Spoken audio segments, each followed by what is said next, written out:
മലപ്പുറം തിരുനാവായയിൽ നടന്ന മാഘ മഹോത്സവത്തിന് ഭീകര ലക്ഷ്യമിട്ടതായി സൂചന. ഇപ്പോൾ പുറത്തുവരുന്ന വാർത്ത ഇതാണ്. അതായത് മാഘ മഹോത്സവം അവസാനിച്ചു കഴിഞ്ഞ മൂന്നാമത്തെ ദിവസമാണ് കോഴിക്കോട്ട് ചെമ്മാടിൽ നിന്നും വൻ സ്ഫോടക ശേഖരം കണ്ടെത്തിയത്. ഈ സ്ഫോടക ശേഖരം കണ്ടെത്തിയത് അതായത് മുഖ്യപ്രതി എന്ന് NIA സംശയിക്കുന്ന ആളെ ചോദ്യം ചെയ്ത് കഴിഞ്ഞപ്പോഴാണ് മാഘ മഹോത്സവത്തിന് ലക്ഷ്യമിട്ടതായി സൂചന വന്നത്. ഇതിനോടനുബന്ധിച്ച് ഏതാനും ദിവസങ്ങൾക്ക് മുമ്പ് പച്ചക്കറി കൊടുക്കാൻ അല്ലെങ്കിൽ പച്ചക്കറി വണ്ടി എന്ന വ്യാജേന പച്ചക്കറികൾ മുകളിൽ വിതറിയിട്ടിട്ട് അതിന്റെ താഴെ കുറെ സ്ഫോടക വസ്തുക്കൾ ഇവിടെ കണ്ടെത്തിയതാണ്. അപ്പോൾ ഇതൊക്കെ കൂട്ടി വായിക്കുമ്പോൾ തിരുനാവായയിൽ നടന്ന മാഘ മഹോത്സവത്തെ ഇവർ ലക്ഷ്യമിട്ടതായിട്ട് ഇപ്പോൾ നമുക്ക് സൂചന ഉറപ്പിക്കുകയാണ്. ജനുവരി 18 മുതൽ ഫെബ്രുവരി 3-നാണ് നമുക്കറിയാം. അതായത് മലപ്പുറം തിരുനാവായിൽ നടന്ന കുംഭമേളയ്ക്ക് സമാനമായ രീതിയിലാണ് മാഘ മഹോത്സവം കേരളത്തിൽ അരങ്ങേറിയത്. തിരുനാവായയിലാണ് അരങ്ങേറിയത്. നിള നദിയുടെ തീരത്ത് നിള ആരതി കാണാൻ ആളുകൾ കൂടി വന്നിരുന്നു. ആദ്യം അധികം ഉണ്ടായിരുന്നില്ല, പക്ഷെ പിന്നീട് ഓരോ ദിവസം കഴിയുന്തോറും ആളുകളുടെ എണ്ണം വർദ്ധിച്ചു വരികയായിരുന്നു. ആ നിള ആരതി അവിടെ നടക്കുമ്പോൾ ചില ആളുകൾക്ക് വല്ലാത്ത അസ്വസ്ഥതയുണ്ടായിരുന്നു. ആ അസ്വസ്ഥത ഇപ്പോൾ കൂട്ടി വായിക്കുമ്പോൾ നമുക്ക് മനസ്സിലാവുന്നത്, അതായത് ഒരുപാട് ആളുകൾ അവിടെ വന്ന് പ്രാർത്ഥിക്കുന്നു, നീളാരതി ഉഴിയുന്നു, കാണുന്നു. അതേപോലെ തന്നെ ഒരുപാട് ആളുകൾ അവിടെ, അതായത് പ്രായഭേദമന്യേ ആളുകൾ അവിടെ ഉണ്ടായിരുന്നു. അവരെല്ലാം ലക്ഷ്യമിട്ടുകൊണ്ട് മാത്രമാണ് ഇന്ന് ഈ തീവ്രവാദികൾ ഇപ്പോൾ കേരളത്തിൽ വന്നിരിക്കുന്നത്.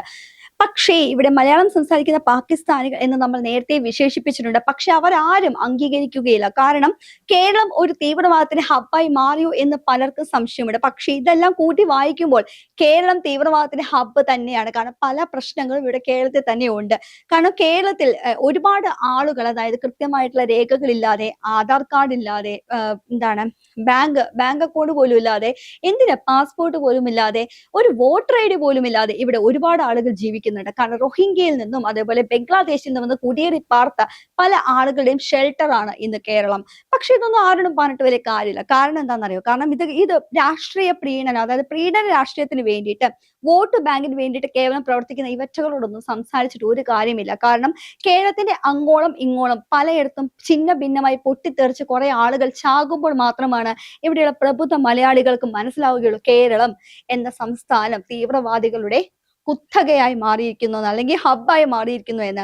കാരണം ഇപ്പോഴും പല ആളുകളും വിചാരിക്കുന്ന ഒരു കാര്യമുണ്ട്, ഈ വാർത്തകളെല്ലാം കള്ളമാണ്, കാരണം ഇതെല്ലാം പടച്ചുവിടുന്ന മാധ്യമങ്ങളെല്ലാം കള്ളമാണ് എന്നുള്ള ഒരു പൊള്ളയായ രീതിയിലാണ് അവർ ഇതിനെ ഉൾക്കൊള്ളുന്നത്. പക്ഷേ യഥാർത്ഥത്തിൽ കേരളത്തില് ഈ തീവ്രവാദികൾ ഹബ്ബായി കേരളം പതിയെ മാറിക്കൊണ്ടിരിക്കുകയാണ്. 10 വർഷം മുന്നേ, അതായത് നമ്മുടെ നേരത്തെ അതായത് മുൻ മുഖ്യമന്ത്രി ആയിരുന്ന VS അച്യുതാനന്ദൻ പറഞ്ഞൊരു വാക്കുണ്ടായിരുന്നു. ഒരു 20 കൊല്ലം കഴിയുമ്പോൾ കേരളം ഒരു മുസ്ലിം രാജ്യമാകും, ഭൂരിപക്ഷമാകും. ഒരു 10-20 കൊല്ലം കഴിയുമ്പോൾ കേരളം ഇസ്ലാമികതയായി മാറും. കാരണം അവരതിനുള്ള കോപ്പ് കൂട്ടിയിരിക്കുകയാണ്.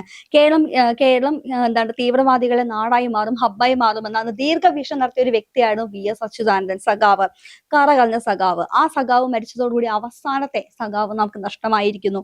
ആ ഒരു സഖാവിന്റെ ദീർഘവീക്ഷണം എത്രത്തോളം സത്യമാണെന്ന് ഇപ്പോൾ ഇതെല്ലാം വിളിച്ചോതുകയാണ്. കാരണം മലയാളം സംസാരിക്കുന്ന പാകിസ്ഥാനികൾ നമ്മൾ അഭിസംബോധന ചെയ്യുന്ന പലരും യഥാർത്ഥത്തിൽ ഇവിടെ ജീവിച്ച്, അതായത് കേരളത്തിലും ഇന്ത്യയിലും ജീവിച്ച് കൂറ് വല്ല നാട്ടിലും വെച്ച് പുലർത്തുന്നവരാണ്.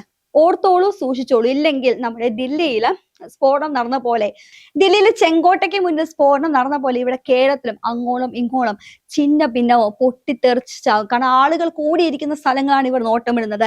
തിരുനാവായ സ്ഥലം നോട്ടം ഇട്ടിട്ടുണ്ടെങ്കിൽ അതിന്റെ അർത്ഥം ഒന്നേ ഉള്ളൂ. കാരണം അവിടെ വരുന്ന ആ വിശ്വാസികളെയും അതുപോലെ ആളുകളെയും എല്ലാം ഒന്നടങ്കം കൊല്ലുക. കാരണം കുട്ടികളും മാതാപിതാക്കളും അതുപോലെ വൃദ്ധന്മാരും പ്രായമേധമന്യേ ആളുകൾ വന്ന് നില ആരതി കാണുന്ന ആ ഒരു പീക്ക് ടൈമുണ്ട്. കാരണം അവിടെ ഒരു സ്ഫോടനം നടന്നു കഴിഞ്ഞാൽ ആളുകൾക്ക് ഛിന്ന ഭിന്നമായി ഓടാൻ കഴിയുകയില്ല. കാരണം അത്രത്തോളം തിരക്കിലായിരുന്നു ഓരോ ദിവസം കഴിയും തോറും. പലരും അവിടെ പോകാൻ വിമുഖത കാണിച്ചു തന്നെ ഇങ്ങനത്തെ ഒരു അപകടം മുൻകൂട്ടി കണ്ടതുകൊണ്ടായിരിക്കും. കാരണം ഫെബ്രുവരി അവസാന വാരത്തിൽ തന്നെ, അതായത് ഫെബ്രുവരി 3-നാണ് ഈ ഒരു നിള ആരതി സമാപിച്ചതെങ്കിലും അതിന് മുൻപേ തന്നെയാണ് ഈ സ്ഫോടക വസ്തുക്കൾ പിടിച്ചെടുത്തത്.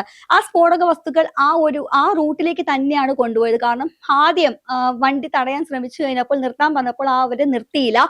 അതിനെ തുടർന്ന് പിന്തുടർന്ന് പോയത് കൊണ്ടാണ് പുറമെ പച്ചക്കറി കൊണ്ടുപോകാന്നുള്ള വ്യാജേന താഴത്തെ തട്ടില് മറ്റൊരു ഷെൽട്ടർ അറയുണ്ടാക്കി അവിടെ ഉഗ്ര സ്ഫോടക വസ്തുക്കൾ നിറച്ചു കൊണ്ടുപോയത്. കേരളത്തെ തന്നെ ഇല്ലാതാക്കാൻ ശ്രമിക്കുന്ന ഇത്തരം കേരളത്തിന്റെ സ്വന്തം തീവ്രവാദികളെ പാലൂട്ടി വളർത്തുന്ന ഇവിടുത്തെ ഭരണപക്ഷവും പ്രതിപക്ഷവുമാണ്. കാരണം കേവലം വോട്ട് ബാങ്കിന് വേണ്ടിയിട്ട് ഇവർ ചെയ്യുന്ന എന്ത് എന്ത് എന്ത് കുറ്റത്തിനും കൂട്ടു നിൽക്കുന്ന, അല്ലെങ്കിൽ അവർ നിഷ്പ്രയാസം ഊരാൻ ശ്രമിക്കുന്ന ഇവർക്ക് വേണ്ടിയിട്ട് തന്നെയാണ് ഇപ്പോൾ വന്ദേ മാതരം മുഴുവൻ പാടാൻ പോലും ഇവർ വിമുഖത കാണിക്കുന്നത്. കേരളം ശരിക്കും തീവ്രവാദികളുടെ നാടാണോ അതോ ദൈവത്തിന്റെ സ്വന്തം നാടാണോ? പണ്ടൊക്കെ നമുക്ക് ഉറപ്പിച്ചു പറയാം ഇത് ദൈവത്തിന്റെ സ്വന്തം നാടാണ്. പക്ഷെ ഇപ്പോൾ ഇത് ദൈവത്തിന്റെ മാത്രമല്ല, ചെകുത്താന്റെയും തീവ്രവാദികളുടെയും കൂടി നാടായി കേരളം മാറിയിരിക്കുന്നു. പ്രബുദ്ധ മലയാളികൾ എന്ന് നമ്മൾ ഉറക്കെ ആദർശത്തോട് സംസാരിക്കുന്ന, അല്ലെങ്കിൽ എടുത്തു പറയുന്ന ഈ പ്രബുദ്ധ മലയാളികൾ എന്ന ടാഗ് ലൈൻ ഉണ്ടല്ലോ, ഇപ്പൊ നമുക്ക് നമ്മളോട് തന്നെ വളരെ പുച്ഛമായി മാറിയിരിക്കുകയാണ്. കാരണം കേരളത്തില് നമ്മളെല്ലാം ഇന്ത്യക്കാരാണ്. പക്ഷെ ഇന്ത്യക്കാരിൽ തന്നെ പാകിസ്ഥാനോട് കൂറ് പുലർത്തുന്ന, അല്ലെങ്കിൽ ഇന്ത്യയെ തന്നെ നശിപ്പിക്കാൻ ശ്രമിക്കുന്ന ഒരു വിങ്, അതായത് വൈറ്റ് കോളർ ടെററിസം നമ്മൾ പിടിച്ചിരിക്കുന്നു. പണ്ടൊക്കെ തീവ്രവാദികൾ എന്ന് പറയുമ്പോൾ അത് അക്ഷരാഭ്യാസവും വിദ്യാഭ്യാസവും ഒന്നും ഇല്ലാത്തവരാ. പക്ഷേ ഇന്ന് തീവ്രവാദികൾ എന്ന് പറയുമ്പോൾ വൈറ്റ് കോളർ ടെററിസത്തിന്റെ പിടിയിലായിരിക്കുകയാണ്. സമൂഹത്തിൽ ഉന്നത നിലയിലുള്ളവർ, അതേപോലെ സമൂഹത്തിൽ നല്ല ജോലിയുള്ളവർ, സമൂഹത്തിൽ നല്ല വിദ്യാഭ്യാസമുള്ളവർ എല്ലാം ഇന്ന് വൈറ്റ് കോളർ ടെററിസത്തിന്റെ പിടിയിലാണ്. ആ വൈറ്റ് കോളർ ടെററിസത്തിന്റെ മറ്റൊരു ഭീകരമായ അന്തരീക്ഷമാണ് ഇപ്പോൾ നമ്മൾ ഓരോന്നായി കണ്ടുകൊണ്ടിരിക്കുന്നത്. പതിയെ പതിയെ ജിഹാദായി മാറിയിരിക്കുന്നത്. ഈ ഒരു ജിഹാദ് ഇനി കുറച്ചു കഴിയുമ്പോൾ കൂടുകയുള്ളൂ. പക്ഷെ മുളയിൽ നുള്ളാൻ നമുക്ക് കഴിയുന്നില്ല. കാരണം ഇവിടെ എല്ലാവർക്കും വേണ്ടത് വോട്ട് ബാങ്ക് രാഷ്ട്രീയമാണ്. ഇനി ആരെല്ലാമാണ്, എന്തൊക്കെ ക്ഷേത്രങ്ങളും അല്ലെങ്കിൽ ഏതൊക്കെ ആളുകൾ കൂടുതൽ സ്ഥലങ്ങളുമാണ് ഇവർ നോട്ടമിട്ടതെന്ന് കണ്ടു തന്നെ അറിയണം. ആരാണ് ചാവേറാകാൻ പോകുന്നത് എന്ന് ഇനി ആർക്കും നമുക്കറിയില്ല. എന്ത് തന്നെ ആർക്കും ഇനി ആൾക്കൂട്ടം കൂടുന്ന സ്ഥലങ്ങളിൽ ഒന്ന് മാറി നിൽക്കാൻ ശ്രമിക്കുകയാണെങ്കിൽ നമുക്ക് നമ്മുടെ ജീവൻ തന്നെ രക്ഷിക്കാൻ സാധിക്കുന്നതായിരിക്കും.